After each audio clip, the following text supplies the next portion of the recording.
So, alright, so first and foremost, I want to give all praises, honor, and glory to Yahweh, Ba'ashem Yahushai, Ba'ashem Makakodash. We sit down as apostles and elders, agreements, and the well teachers of apostles in the truth. And we see salutations, holy accommodates, the pushing of the truth, and say the day and the out. Constantly in season and season, we say, Shalom. And once again, going into our video here, and it's basically touching upon the word warning, right? And an important thing to take warning and take heed to the warning that he is getting. Now, what sparked this video is I was watching another brother video going into the chip.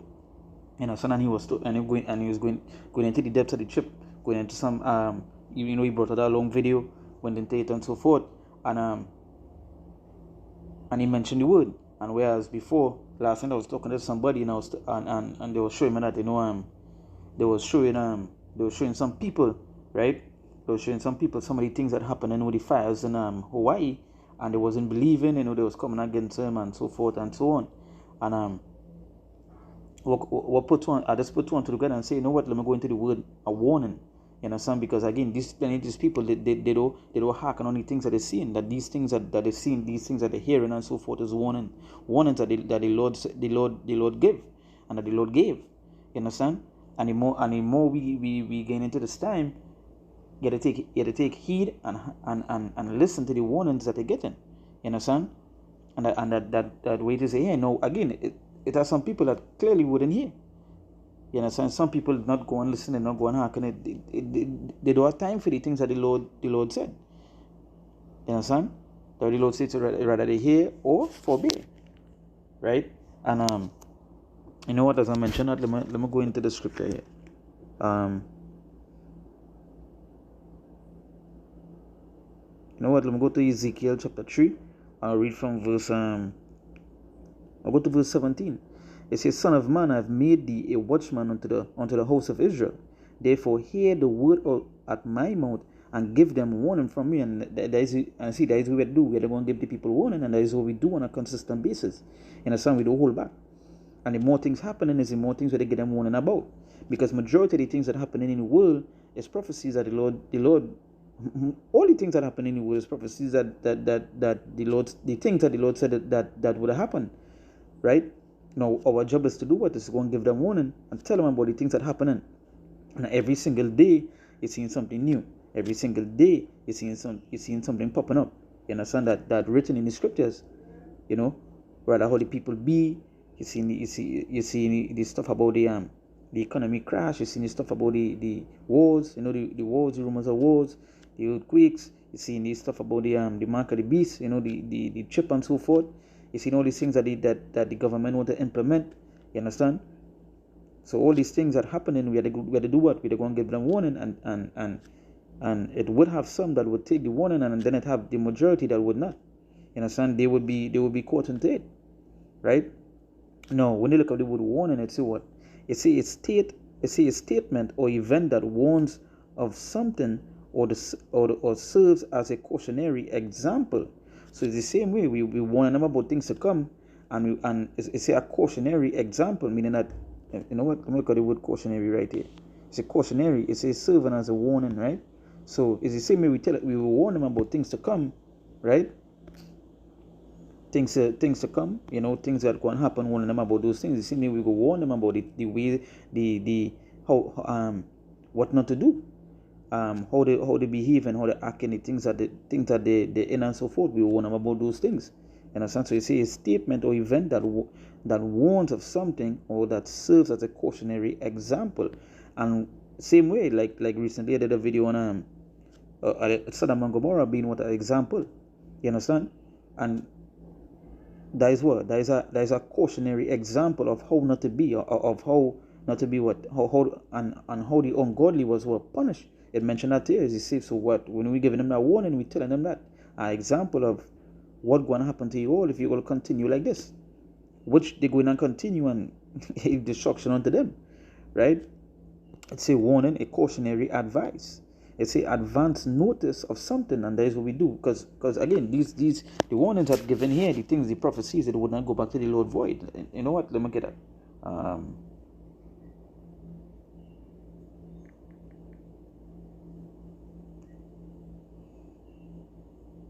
There's Isaiah chapter 55, verse 11. It says, So shall my word be that goeth forth out of my mouth. It shall not return unto me void, but it shall accomplish that which I please. It shall prosper in the thing whereunto I sent it. Right? Just as the Lord says, it says, so shall my word be that goeth forth out of my mouth. It shall not return unto me void. So these things that the Lord mentioned, right, and not going to come back on into him void. The words that are written here is it going to happen. It might not happen today, but it's going to happen. That's why the scripture say, it said, do it tarry, wait for it, because it will surely come. You understand? So they're saying that it's going to happen, right? Rather you hear or forbear, or rather you like it or you don't like it. Rather you believe or you didn't believe, it going to happen. You understand? But our job is to do to give that warning, right? So it says, so shall my word be that goeth forth out of my mouth.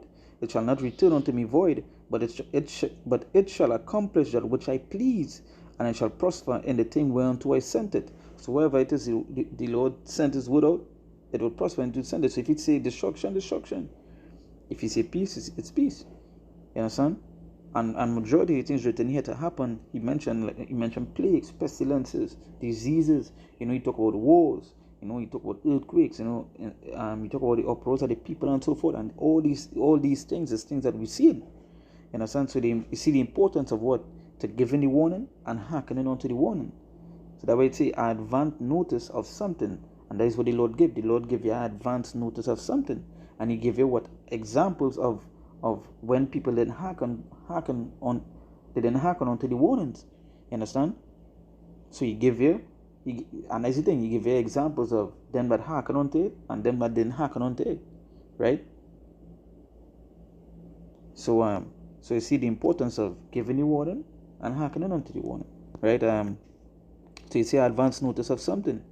It say inform someone in advance of a possible danger, problem, or other unpleasant situation. And what the scriptures mention is a perilous time shall come. When you look at perilous times, it means imminent danger. You understand? It means danger at any time. So all these things where they do, where they get them warning, the Lord say what to feed the sheep, and that is what we do. You understand? We go forth and warn the sheep. So he says, Son of man, I have made thee a watchman unto the house of Israel. It said, therefore, hear the word out of my mouth, and give them a warning from me. That is what we do. It said, when I say unto the wicked, thou shalt surely die, and thou givest him not warning, nor speakest to warn the wicked from his wicked way, to save his life, the same wicked man shall die in his iniquity, but his blood will I require at thine hand. In a sense, so you see the importance of giving that warning that, hey, you know what? Giving the warning and taking the blood away from your hand. Now, if you ain't go and warn the wicked man, right, the blood will be upon your hands. You understand? Because what? He didn't give them warning. He didn't tell them about the things to come. He didn't, as it say here, inform someone in advance. And the Lord tell us to give them warning. And that is what we have to do. Right? So now if you didn't do that, the blood upon your hands. You understand? And again, so much of things happening. That's it has so much of things happening is that, like, normal people, they come to me showing me stuff, like, hey, this thing happening here, and it's things I already know, but it's just to show you that people seen it,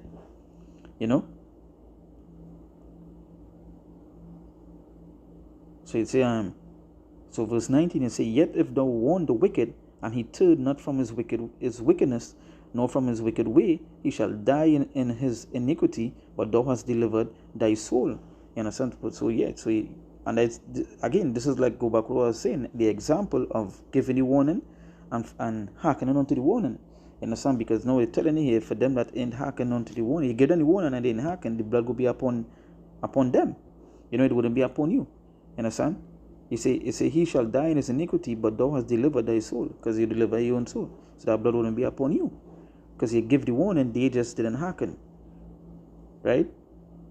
So you see the importance of giving the warning and hearkening unto the warning and listening to the warning. Just like many of these people, I was having same person I was saying about, that came showing me certain stuff, that things that I already know about the fires, all these things. He mentioned the church, and I was like, the church have no truth into it, and by now they should know that. The church only have they have the ways to do stuff. You understand? The same way a con man And I said the same way a con man has mastered a craft, so he could deceive people is the same way with the church. They master the craft. You understand? They're not going to warn all, they're not going to tell all about the things to come. But when all they talk, what he was telling me is that, he put up certain things that happening, and just imagine he put up certain stuff that happening, and like some of the church people was against him. You understand? Oh, he shouldn't put up these things and thing, and that's a show. So they become an example of not of the watchman and not warning the wicked, so the blood will be upon them. Like, but these pastors and these bishops and so forth, they have plenty blood upon their hands. You understand? And they will pay for that. You understand? They will pay for that. Right? But for us that know the right thing and to do the right thing, we have to do what? We're not going to feed the sheep. We're going to warn the sheep and so forth. And that is what we have to do. Right? Because all the things that are written here is it going and happen. You understand? It going and happen no matter what. Right? So you see the examples that, as I talk about, you see how it is. I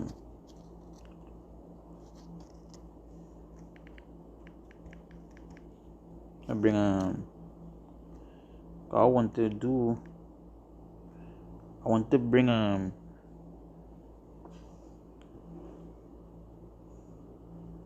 going to read from verse 20. Ezekiel 3 verse 20. It says again, when a righteous man thou turn from his righteousness and commit iniquity, and I lay a stumbling block before him, he shall die.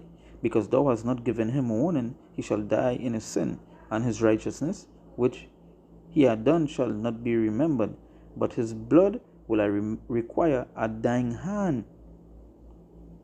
It says, nevertheless, if thou warn the righteous man that the righteous sin not, and he doth not sin, he shall surely live, because he is warned. Also, thou hast delivered thy soul. So you see the importance. It goes two ways. You understand? The Lord showing you, if you ain't warned, what it is going to happen to you, and then He's showing you about them that get warned and they didn't take the warning. You understand? What it is going to happen to them. You understand? So that way it say, when you go back, it say what? As a cautionary example. You understand? And that is what it is. And it's what? To be cautious and so forth. Again, the warnings, giving the warnings and hearkening on the warnings is important things. You understand? And that, again, you know what? If you ain't hearkening on to the warnings yet, at the end of the day, it's time. It's time. You understand? To hearken onto these warnings. It's so much of things happening, so much of things going on. Brothers bringing out so much information upon many prophecies that are happening. Many things are taking place in the world. There's so much information. If you just go and look it up, if you just go and look it up for yourself, you're going to see so much of things, right? So much of things that like you grew up in the world knowing that is a lie, But at the end of the day, if you hear it, you're listening. Hearken on to warnings because we're coming into serious times. As a matter of fact, we're in serious times, right? So, with that, we give all praises, honor, and glory to Yahweh, Ba'ashem, Yoshai, Ba'ashem, Makakodash. We say the ones apostles and elders, agreements, and reward our teachers, our apostles in the truth. And we say salutations, so they are coming to push on truth and say, Dina the out. Constantly in season and season, we say, Shalom.